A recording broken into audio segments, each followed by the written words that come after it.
Halo semuanya, selamat pagi. Apa kabarnya? Semoga semua dalam kondisi sehat ya, adik-adik ya. Hari ini kita sudah masuki pertemuan yang ketujuh untuk mata kuliah KDK 2 ini. Bagaimana pemahamannya? Tadi pretesnya bisa? Semoga semuanya bisa ya. Jadi kalau masih ada yang kurang dipahami, kita akan bahas di pertemuan kita yang ketujuh ini supaya nanti proses kalian bisa hasilnya jauh lebih baik ya. Ingat hasil proses ini akan Ibu gunakan untuk penilaian 30% kita selama perkuliahan ya. Oke, di pertemuan ketujuh ini kita masih membahas tentang diagnosa keperawatan. Kemarin kita sudah membahas tentang bagaimana dasar-dasar dari diagnosa keperawatan itu, rumusnya bagaimana gitu ya. Kemudian perbedaan antara diagnosa medis dan diagnosa keperawatan bagaimana. Jadi pertemuan ke-6 kemarin kita masih tahap perkenalan dengan diagnosa, yaitu tahapan kedua dalam proses asuhan keperawatan. Ya, hari ini kita akan lebih membahas dalam lagi dan nanti kita akan langsung aplikasikan ke kasus-kasus ya. Jadi supaya kalian bisa melihat bagaimana proses penegakan atau perumusan diagnosa keperawatan tersebut dari kasus yang kalian dapat setelah kalian melakukan tahap pengkajian ya. Oke, Ibu langsung mulai ya.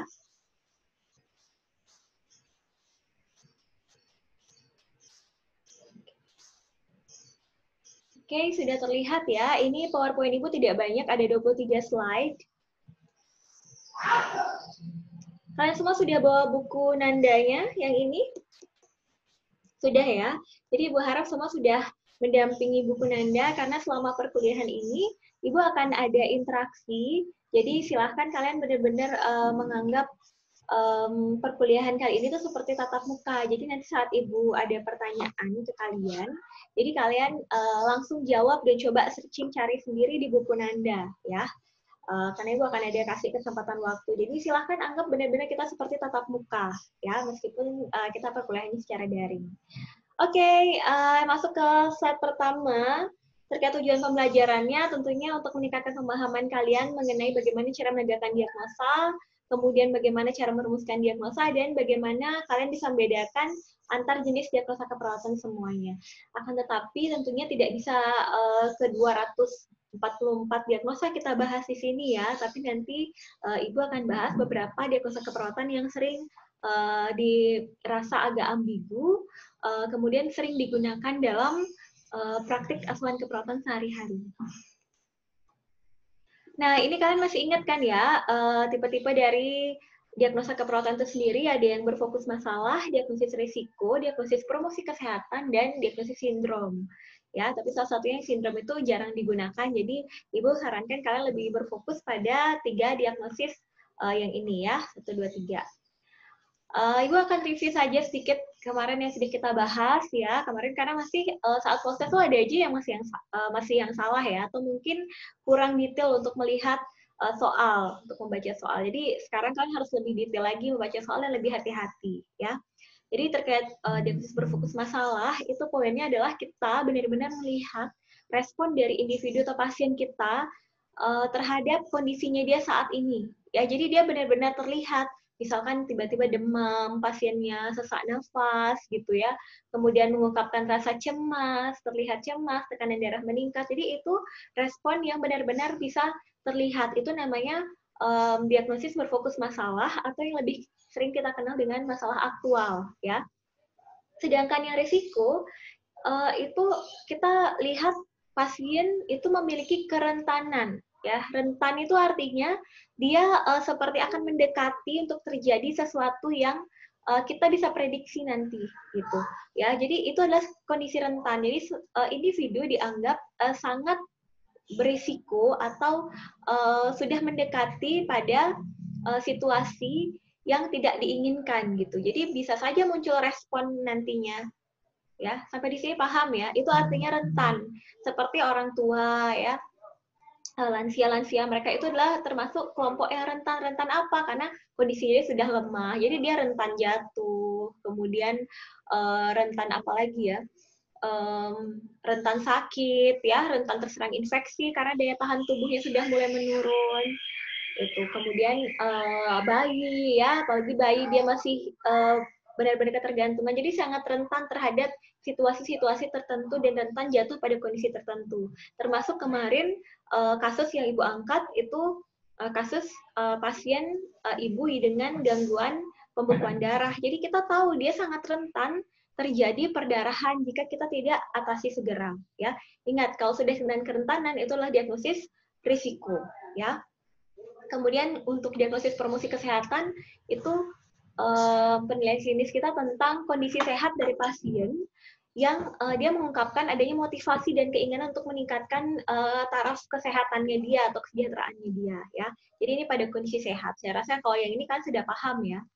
Kemudian yang sindrom itu kumpulan dari kelompok diagnosis keperawatan yang terjadi secara bersama-sama dan dapat ditangani dengan tindakan yang sama seharusnya ya. Tapi ini agak jarang. Jadi bukan kumpulan penyakit atau diagnosis medis, bukan, tapi sekelompok diagnosis keperawatan yang bisa dijadikan satu. Rumusnya gimana? Ya, masih ingat ya, kalau berfokus masalah, problem, etiologi, simptom, begitu tulisannya, ya. Problem yang berhubungan dengan etiologi, kemudian yang dibuktikan oleh, baru simptom atau tanda gejalanya ya. Kemudian untuk diagnosis risiko, itu problem dan simptom saja. Diagnosis promosi kesehatan juga hanya problem dan simptom. Ya. Kemudian kalau sindrom, itu hanya problem saja. Ya, sampai sini sudah masih ingat ya. Kita review sedikit pertemuan yang ke-6 tadi. Oke, next. Langkah-langkah bagaimana pergerakan kita dari pengkajian kemudian menuju ke diagnosis keperawatan ya. Kemarin Ibu juga sudah singgung beberapa, tapi ini Ibu coba untuk paparkan yang dari buku Nanda. Kalian bisa cari di buku Nanda. Di situ ada tentang bagaimana langkah-langkah dalam menegakkan diagnosis ya dari tahap pengkajian ke tahap diagnosis. Itu ada di halaman 49 ya, halaman 49. Jadi Ibu coba bawa ke slide seperti ini. Jadi tahap pertama tentunya pengkajian atau screening ya. Kita bisa menggunakan alat screening, kemudian pengkajian awali. Kalian kemarin pasti sudah dapat dari Bu Rati ya. Bagaimana kalian menggunakan pengkajian pola fungsi Gordon tersebut, ya menanyakan riwayat penyakit, riwayat kesehatan, kemudian pola fungsi Gordonnya itu ya, bagaimana nutrisinya, cairan, kemudian eliminasi pasien gitu ya. Kalian sudah melakukan pengkajian yang komprehensif di sana.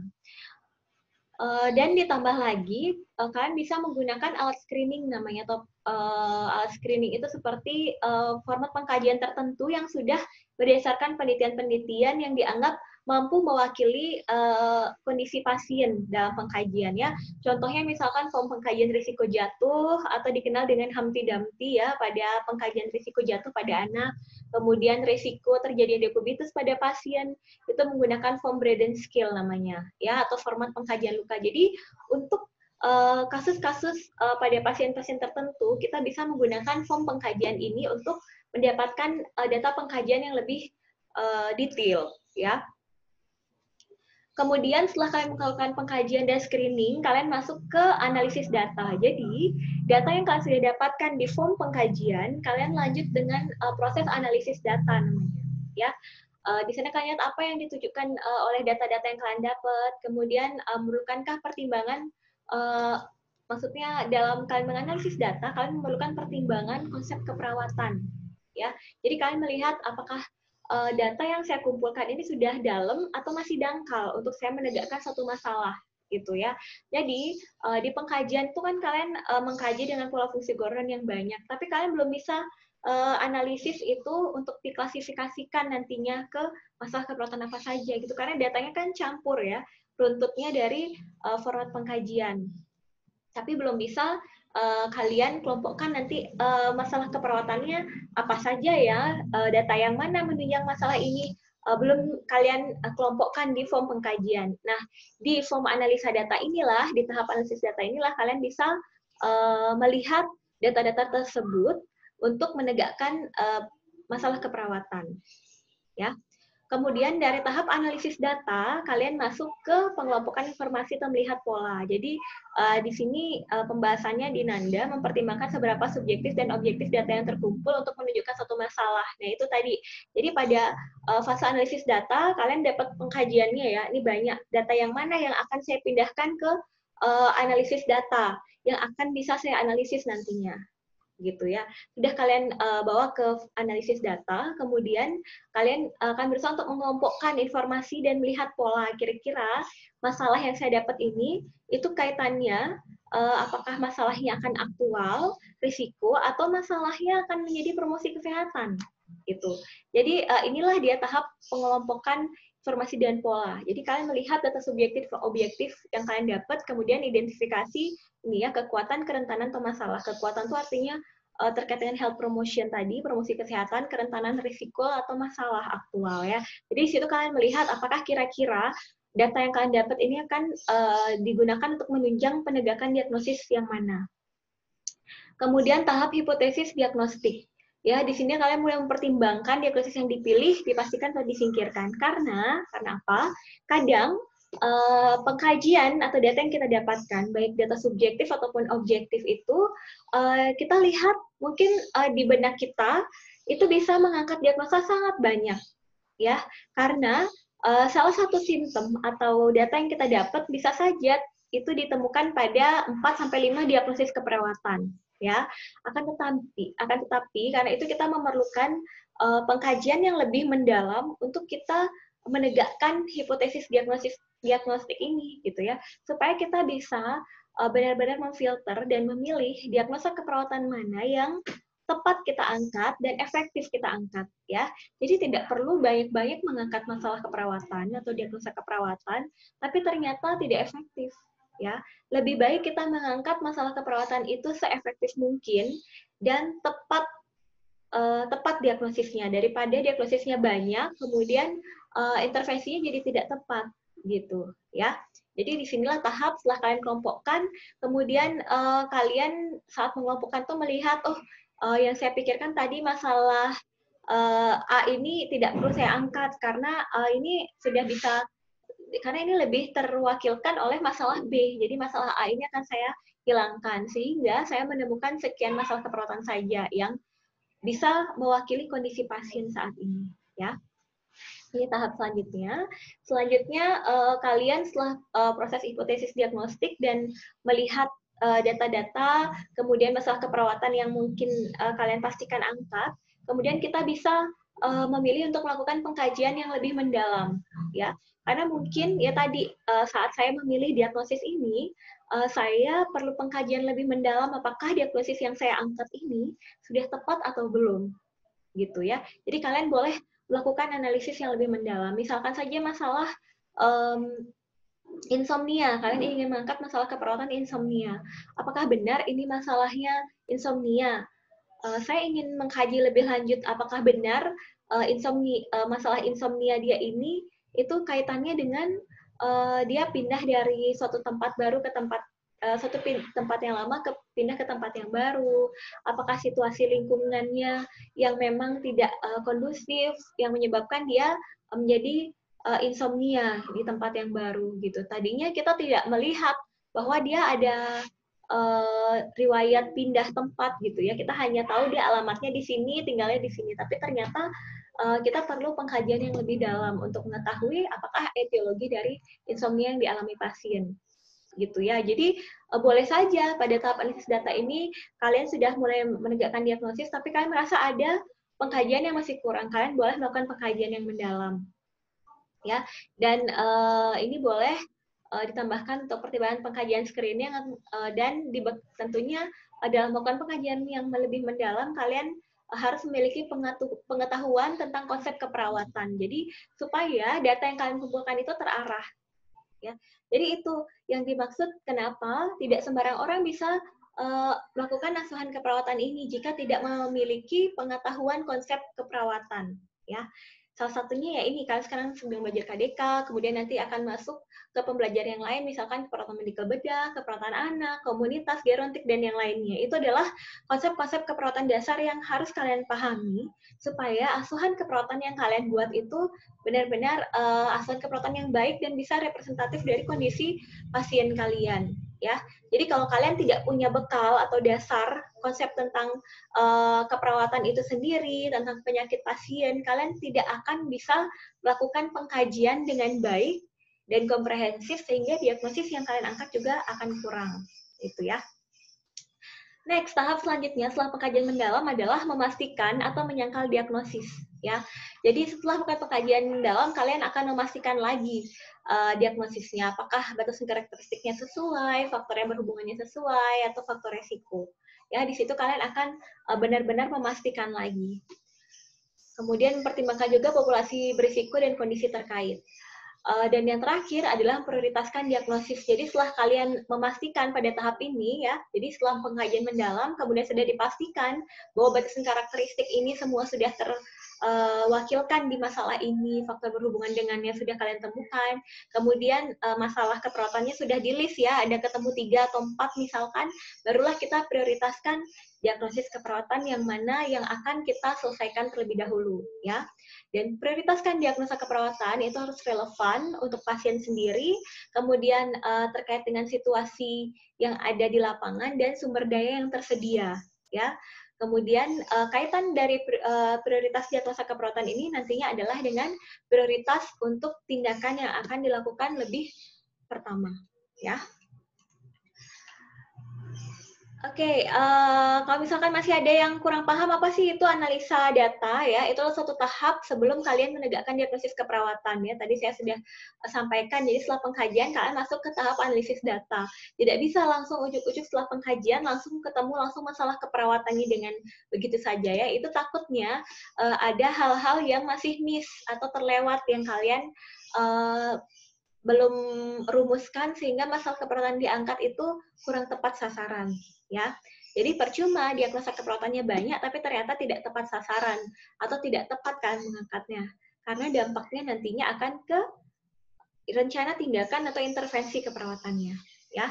Jadi ini dia analisa data tahap sebelum menegakkan diagnosa di mana perawat melakukan konversi data-data yang didapat dengan pengetahuan keperawatannya tentang kondisi pasien lalu mengkonversikannya dengan informasi yang valid berdasarkan data yang didapat. Nah, sampai sini bingung? Nggak apa-apa ya, bingung dikit ya. Jadi maksudnya gini, pada analisis data yang tadi sudah saya sampaikan bahwa setelah pengkajian kan kalian dapat data tuh, ya, dapat data subjektifnya, objektifnya dari pengkajian Gordon. Kemudian kita melakukan konversi data, yang mana namanya data subjektif, yang mana namanya data objektif. Ya, setelah itu kalian analisis lagi dan konversikan lagi terkait dengan pengetahuan keperawatan kalian. Apakah data yang saya dapatkan itu sudah sesuai atau belum? Saya dapat data tentang pasiennya itu mengeluh nyeri, data subjektifnya, skala nyerinya dikatakan 9. Kemudian data objektifnya saya lihat dia memegangi daerah yang nyeri. Kemudian nadi pasien tampak meningkat, pasien tampak meringis kesakitan. Itu data subjektif dan objektif yang kita dapatkan dan sudah kita pilah. Itu adalah data-data yang menunjang untuk menegakkan diagnosis keperawatan yang mana gitu ya. Jadi itu sudah kita pilah dan kita setelah konversi data tersebut, data subjektif dan objektif, kita dapatkan kemudian kita konversikan lagi dengan pengetahuan keperawatan yang kita miliki. Nah, nyeri yang dialami pasien dengan skala nyeri 5 itu apakah termasuk kategori apa ya? Oh, itu kategori sedang. Jadi kondisi pasien dengan nyeri tersebut adalah kondisi yang tidak diinginkan pasien dan kategori nyerinya sedang. Jadi kita sudah memiliki konsep pengetahuan tentang keperawatan dari tahap analisis data yang kita miliki. Kemudian kita konversikan dengan informasi yang valid. Lalu kita memvalidasi, oh iya ini namanya kategori nyeri sedang berdasarkan ilmu pengetahuan yang kita miliki. Jadi masalah yang saya angkat adalah nyeri akut. gitu. Jadi itu dia tahapan-tahapan ya. Masih ada banyak contoh kasus lainnya. Misalkan pasien mengalami penurunan berat badan. Penurunan berat badan mencapai 20% dari berat badan sebelumnya dalam 1 minggu terakhir, misalkan seperti itu ya. Kemudian kita konversikan lagi data tersebut, data yang tadi subjektif objektif tentang penurunan berat badan yang kita dapatkan dengan konsep pengetahuan kita tentang keperawatan. Bahwa kita sudah punya pemahaman nih tentang konsep nutrisi pada pasien, kemudian berat badan yang ideal itu berapa gitu ya. Kemudian kita konversi lagi dengan informasi yang valid. Kita lihat, oh cara mengukur diagnosis itu mengukur tingkat nutrisi seseorang itu bisa dilihat dari BMI atau Body Mass Index seseorang. Dan kita lihat, oh CDC mengatakan dengan Body Mass Index kategori sekian itu dia dikatakan di bawah normal gitu. Jadi cocok nih saya mengangkat masalah keperawatan ketidakseimbangan nutrisi kurang dari kebutuhan tubuh seperti itu ya. Jadi begitu tahap analisis data yang adik-adik perlu lakukan. Jadi saat kalian menegakkan masalah keperawatan, kalian punya bahan atau dasar, Jadi dalam menegakkan diagnosis itu kan punya dasar, yaitu analisis data yang sudah kalian lakukan. Ya, sampai di sini Ibu harap sudah ada bayangan ya, mulai ya. Nah, ini misalkan ya tahap analisis data. Jadi masuk ke pengumpulan data ini tadi ya. Pasien mengeluh nyeri ini juga ada di Nanda ya, di Nanda kalian boleh cari di Nanda kalian contoh kasusnya seperti ini ya. Data subjektifnya pasien mengeluh nyeri hebat. Ini ya bisa dibaca di sini. Ini pengetahuan keperawatan kan sudah tak paham tentang fungsi usus, teori nyeri, kebutuhan nutrisi, kemudian informasi yang validnya kalian validasi. Oh, ternyata BMI sekian ini ya, level tinggi sekian. Jadi kalian bisa memvalidasi data dari data yang kalian kumpulkan ya. Nah, apa itu pengelompokan informasi atau melihat pola ini juga sudah ada di Nanda, kalian nanti bisa baca. Ini saya coba paparkan di mana si Hartman 2013, ini ya, Hartman 2013 yang merumuskan Nanda, yang menyusun buku Nanda ini, dia memodifikasi proses keperawatan yang tadinya kan dari pengkajian sampai evaluasi. Ya, itu masih di sini, ada pengkajian sampai evaluasi, tapi sebelum memulai pengkajian, perawat itu harus memiliki teori atau ilmu keperawatan atau konsep keperawatan yang mendasari. Sehingga proses asuhan keperawatan yang dilakukan oleh si perawat itu sendiri, baik untuk pasien, keluarga, ataupun komunitas, itu bisa efektif dan bermanfaat. Ya, jadi tidak hanya asal melakukan pengkajian, tapi didasari oleh teori atau konsep dari keperawatan itu sendiri. Ya, selanjutnya proses asuhan keperawatannya itu sama ya sampai evaluasi. Jadi ini adalah lingkaran yang selalu kita jalankan. Ya. Diagnosis keperawatan berdasarkan Nanda, ini namanya struktur taksonomi yang kedua ya di Nanda. Dulu ada struktur taksonomi yang pertama, tapi sekarang sudah disusun taksonomi yang kedua ya, part yang kedua. Itu terdiri dari 13 domain. Kalian bisa lihat di sini ya, ada 13 domain. Kemudian ada 47 kelas dan 244 diagnosa keperawatan yang terbaru di 2018 ini ya. Jadi ada diagnosa keperawatan yang dihilangkan, ada yang ditambahkan atau direvisi. Nah, untuk diagnosa keperawatan Nanda, model diagnosis keperawatannya berdasarkan pada 7 aksis. Ya, ada 7 aksis. Tapi tidak semuanya di diagnosa keperawatan itu akan tercantum ke 7 aksis ini, gitu ya.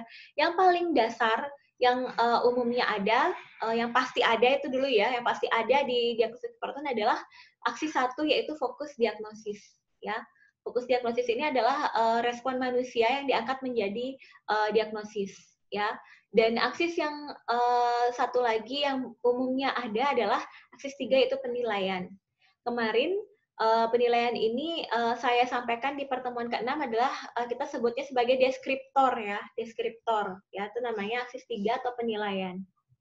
Oke, saya masuk di aksis 7 atau fokus diagnosis ya. Contohnya adalah keletihan, pola nafas, ansietas. Jadi semua fokus dari diagnosis itu sendiri itu ada di aksis 1 ya. Ini yang nanti mungkin akan ditambahkan dengan penilaian seperti pola nafas, nanti akan ditambahkan dengan penilaian di aksis 3. Misalkan penilaiannya adalah ketidakefektifan, jadi digabung jadi ketidakefektifan pola nafas ya. Tapi fokus diagnosisnya adalah ke pola nafas seperti itu. Kemudian aksis 2, subjek diagnosis, ada individu, keluarga, komunitas gitu ya.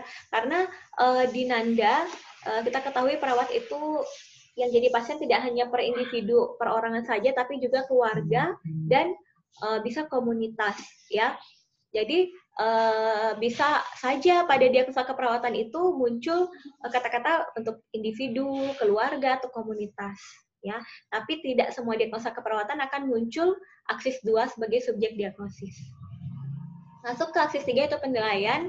Kemarin sudah Ibu sampaikan juga ya, bisa gangguan, ketidakefektifan, defisien, itu bisa kalian lihat juga di Nanda ya. Jenis-jenis dari aksis 3. Kemudian ada juga yang terdiri dari aksis 4 atau lokasi ya. Misalkan di otak, ginjal, kandung kemih ya. Contoh masalah keperawatan yang tercantum aksis 4 atau lokasi ini misalkan ketidakefektifan perfusi jaringan otak. Nah, itu ya. Jadi perfusi jaringan apa? Itu harus spesifik kalian jelaskan nanti saat menegakkan diagnosa. Jangan hanya tidak efektifan perfusi gitu saja. Tapi perfusi itu ada banyak. Jadi sebutkan sampai ke aksis 4-nya atau lokasinya, ya. Kemudian aksis 5 adalah usia. Ya, jadi dari janin, bayi, anak, dewasa, lansia, jadi semuanya. Karena ada beberapa diagnosa yang menyebutkan terkait usia gitu ya.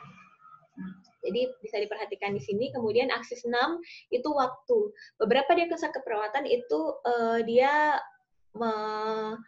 memberi kategori waktu di masalah keperawatan yang muncul ya. Contohnya akut, kronis, intermiten itu adalah yang menerangkan waktu terkait masalah keperawatan. Misalkan apa? Yang paling sering kalian dengar apa? Masalah keperawatan yang ada akut, kronis. Ya, betul. Nyeri akut, ya, nyeri kronis, itu ya. Ada juga yang intermiten, nanti bisa dilihat ya, di situ apa yang kira-kira ada intermitennya. Jadi itu ya, jadi nyeri itu dibagi jadi nyeri akut ataupun nyeri kronis, ya. Meskipun fokus diagnosisnya tetap saja nyeri, tapi waktunya disesuaikan, ya. Kemudian,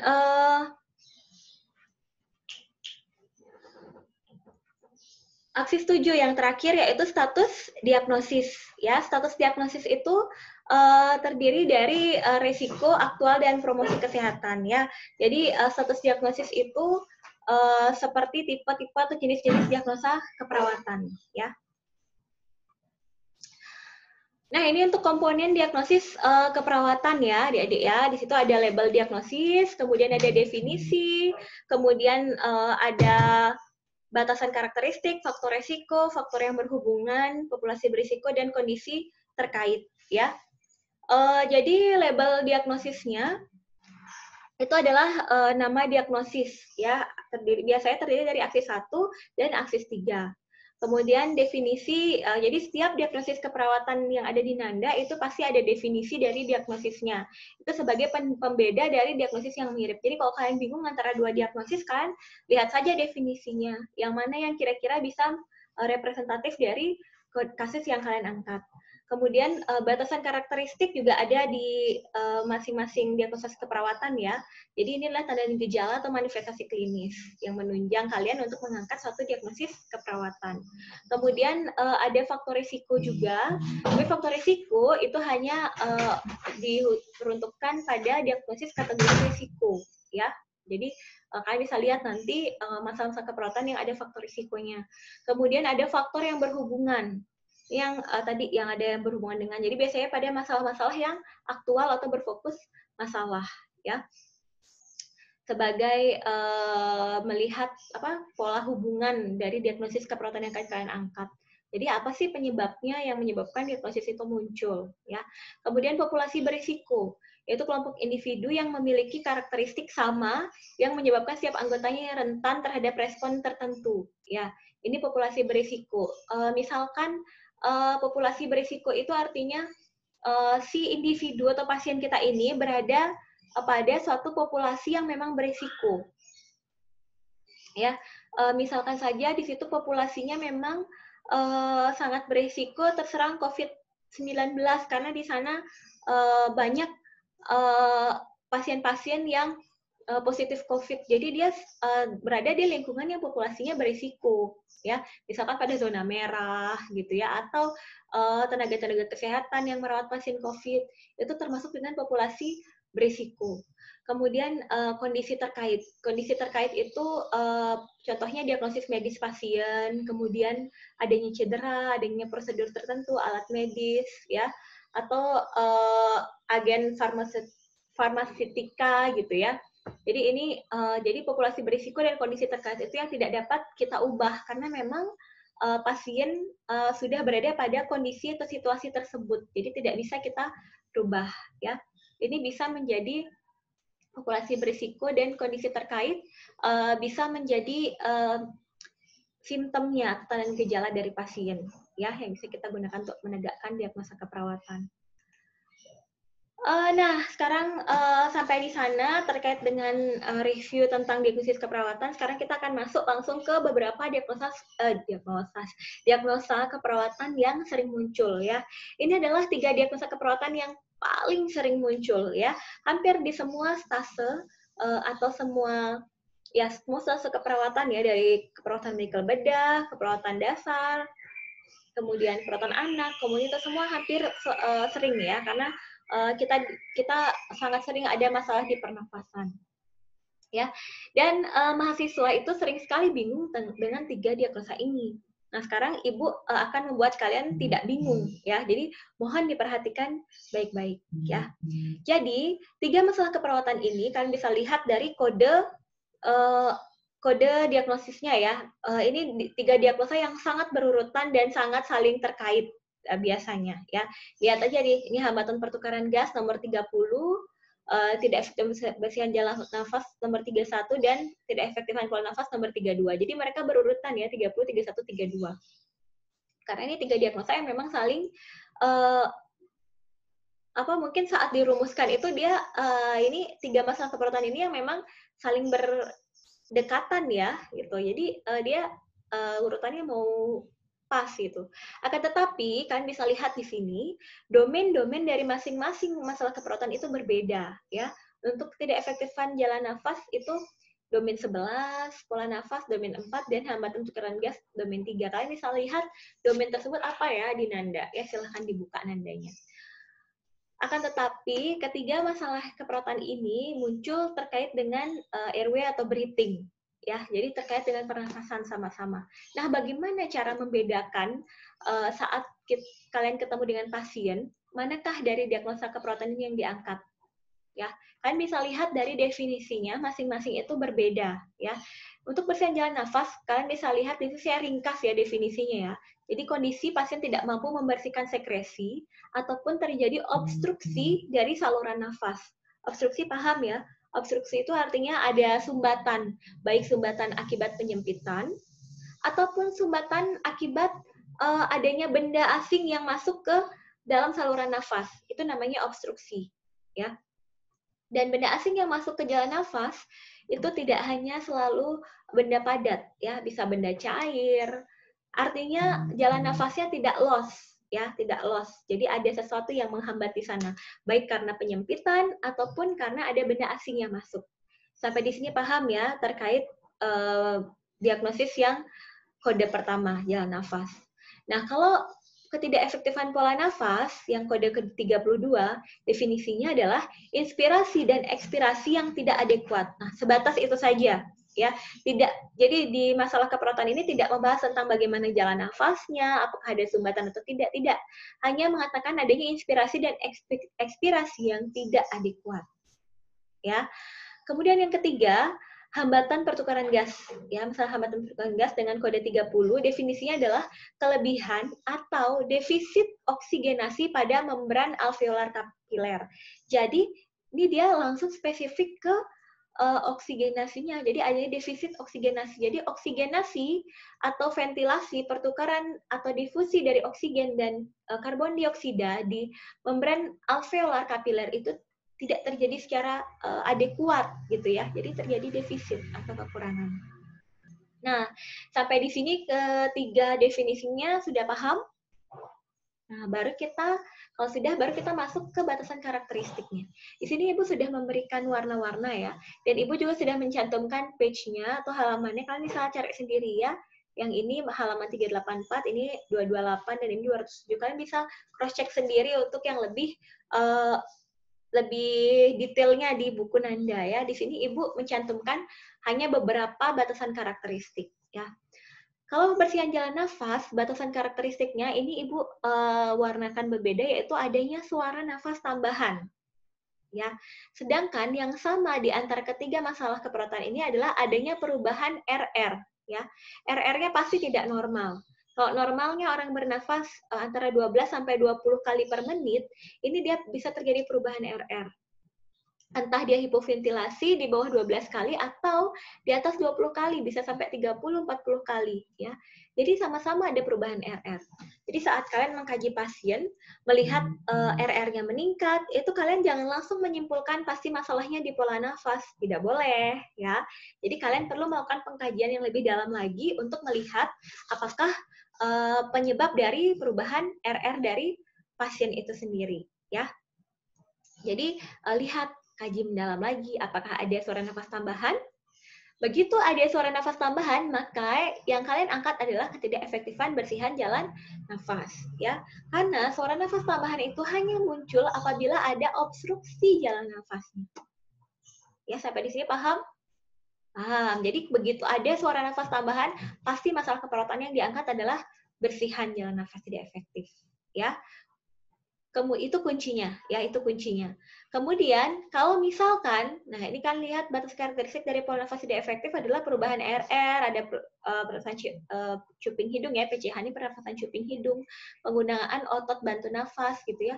Jadi tidak ada masalah di jalan nafas, maka dia masuknya ke sini, ya. Kemudian kalau pentukaran gas gimana? Kita lihat dari batasan analisa gas darah ya. Ini AGD itu artinya analisa gas darahnya yang abnormal. Ya, karena sama-sama terjadi perubahan RR. Kemudian ada kondisi hipoksemia. Kondisi hipoksemia atau hipoksia itu bisa terlihat dari mana? Penurunan kapilari refill time ya. Jadi saat kita tekan itu dia lebih dari 2 detik kembalinya, warna merah dari kuku. Kemudian dipasang saturasi oksigen, ya oksimetri dipasang, kemudian terlihat saturasi oksigennya menurun. Ya, itu namanya kondisi hipoksemia atau kondisi hipoksia. Ya, penurunan kadar oksigen sampai ke perifer. Kemudian pasien terlihat gelisah, baru kita angkat gangguan pertukaran gas. Ya, sampai di sini paham?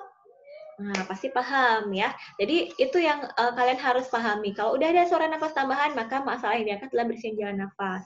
Kalau AGD-nya ada abnormal, saturasi oksigennya menurun, itu pasti ada masalah di difusi oksigen CO2-nya. Makanya perfusi oksigennya menurun, maka masalahnya adalah hambatan pertukaran gas. Tapi kalau pasiennya hanya ngos-ngosan, gitu ya, tapi nggak ada suara nafas tambahan, maka masalahnya adalah ketidakefektifan pola nafas. Sampai di sini paham ya?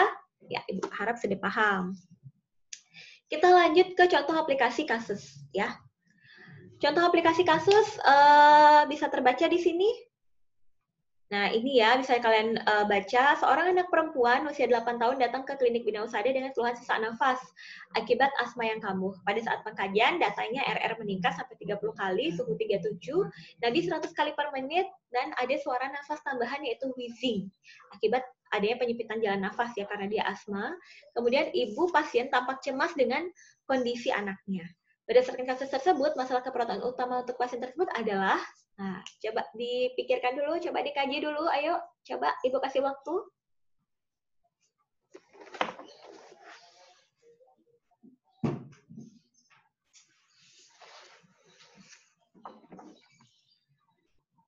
Sudah ketemu apa masalah keperawatannya? Nah, sebelum masalah keperawatan, kita analisis data dulu ya. Bagaimana cara analisis data dari kasus ini? Kita lihat ada data subjektif dan ada data objektif dari pasien. Jadi kita klasifikasikan dulu yang mana namanya data subjektif, yang mana namanya data objektif ya. Kita sudah masuk ke analisis data. Dan apa yang kita lakukan? Nah, masuki data subjektif dan data objektif, aduh kurang kaya nih ya. Data subjektif dan objektif kan yang tadi ini ya, kita dapatkan. Kemudian kita akan di analisis data kita harus kelompokkan data ya. Kita masuk tahap pengelompokan data, kita kelompokkan mana saja data yang akan menunjang kita untuk menegakkan suatu masalah keperawatan, ya. Dalam hal ini kita lihat karena kita sepertinya menjurus ke masalah pernafasan, ya. Kita klasifikasikan dulu data subjektifnya apa? Oh, pasien mengeluh sesak nafas. Kemudian data objektifnya pasien tampak sesak, RR meningkat, ada suara nafasan, wheezing. Jadi data yang tidak terkait dengan data pernafasan kita hilangkan, ya, misalkan HR atau suhu 37.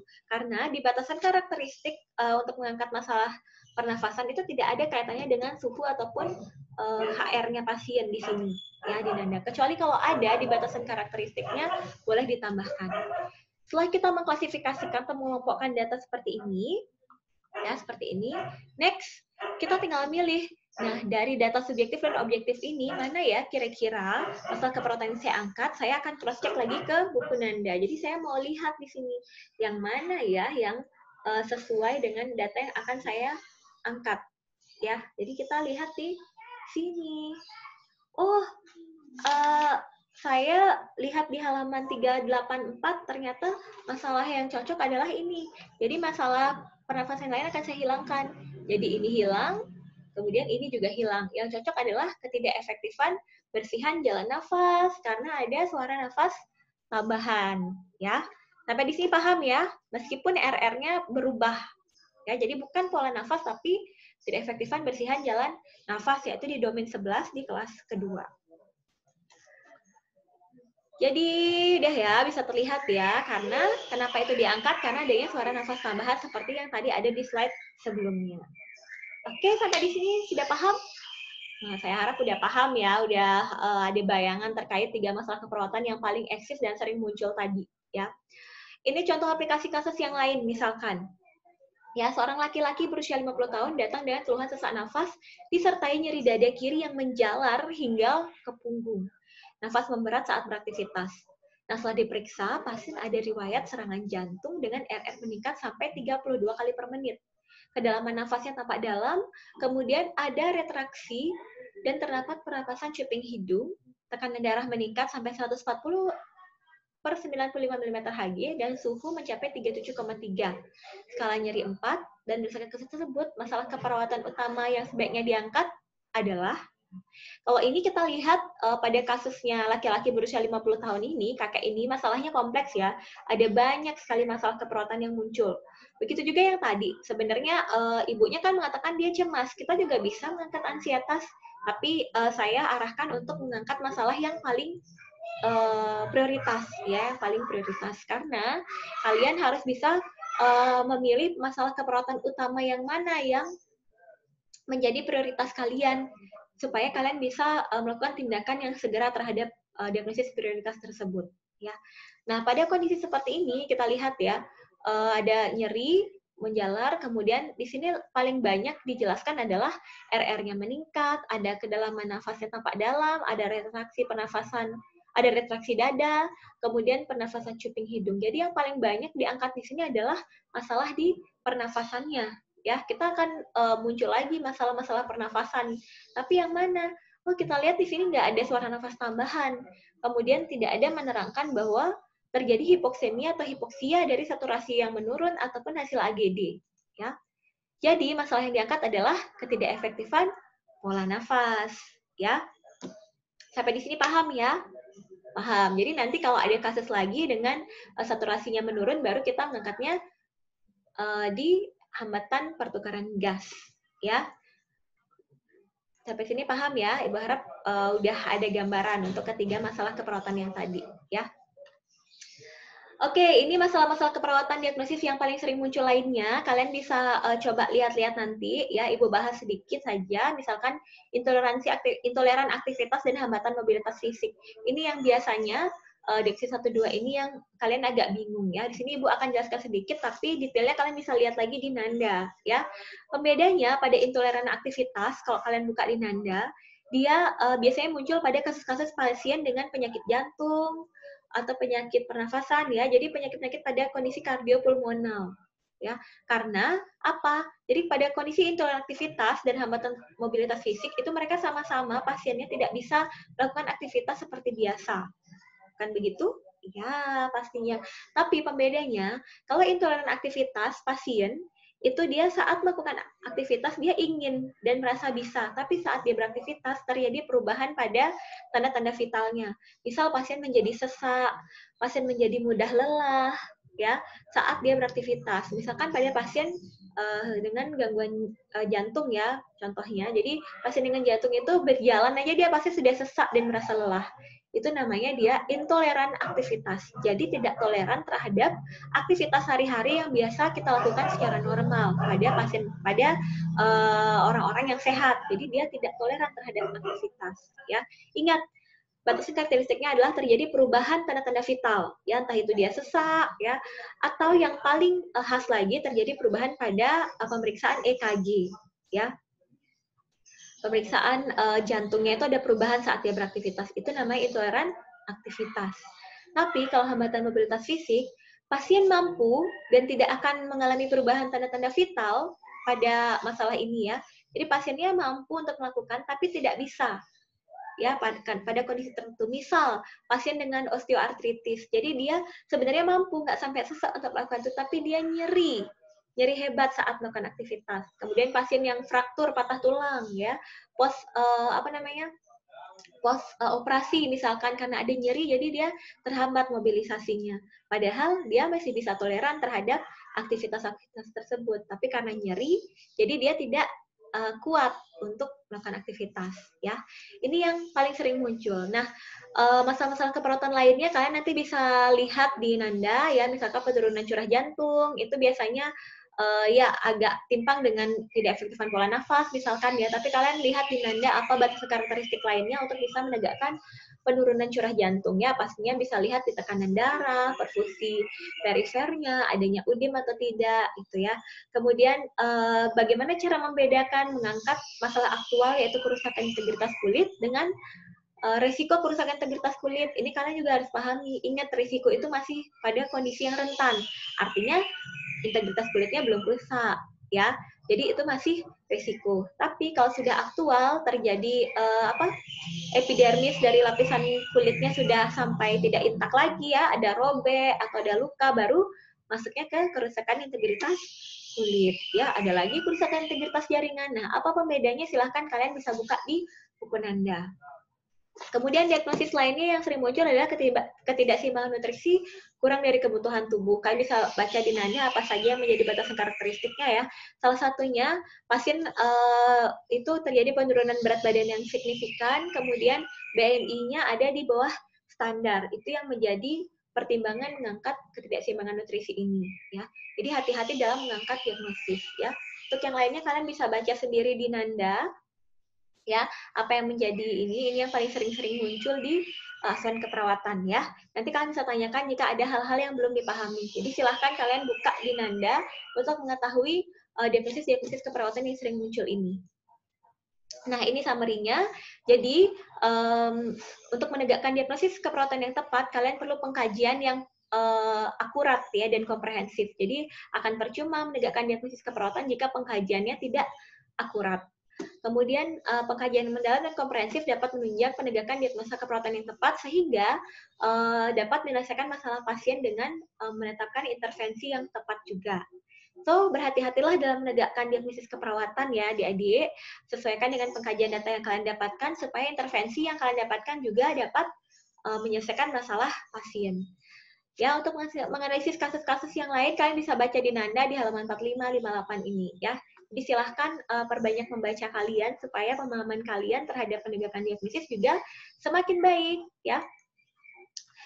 Nah, ini format analisis data yang nanti kalian bisa gunakan saat menyusun asuhan keperawatan ya. Contohnya di sini ada tanggal jamnya, kemudian ini terkait kasus yang tadi ya, di analisis data kalian bisa bawa di sini, ini data subjektifnya, data objektif, kemudian etiologinya apa ya, dari alergen ya. Tadi pasiennya asma ya. Jadi adanya alergen kemungkinan terjadi reaksi inflamasi, baru RR-nya meningkat, maka masalah yang diangkat adalah ketidakefektifan bersihan jalan nafas.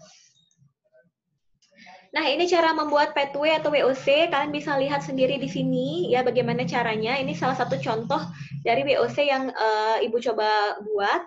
Ya, kalian bisa lihat di sini. Jadi, Ibu harap nanti saat membuat WOC kalian benar-benar runtut seperti ini ya. Apa masalah pertama yang kalian menyebabkan kondisi tersebut bisa terjadi. Jadi kalian harus punya pemahaman dasar terhadap konsep dasar penyakit yang kalian akan angkat ya. Ini contohnya bisa kalian lihat ya. Jadi sangat detail sampai muncul masalah keperawatan ya. Ini contoh pembuatan WOC. Ya, jadi dari memicu termostat, misalkan ini masalah hipotermia pada kasus meningitis ya.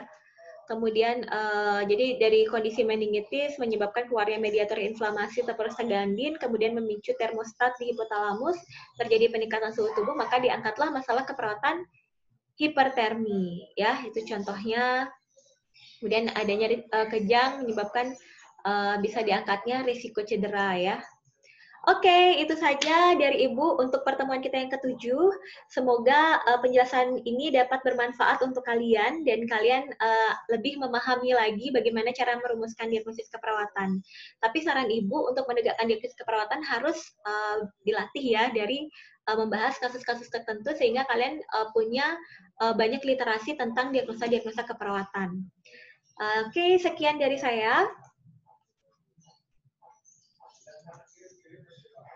Sampai jumpa di lain kesempatan. Semoga nanti kita bisa kuliah dan tetap muka lagi ya. Dan semoga COVID-19 ini akan segera berlalu. Selamat belajar semuanya.